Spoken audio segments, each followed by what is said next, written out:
بر درگه خلق بندگی ما را کشت.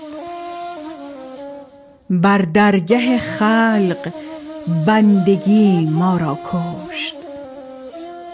هر سو پی نان دوندگی ما را کشت. هر سو پی نان دوندگی ما را کشت. فارغ نشویم یک دم از فکر معاش. ای مرگ بیا، ای مرگ بیا که زندگی ما را کشت.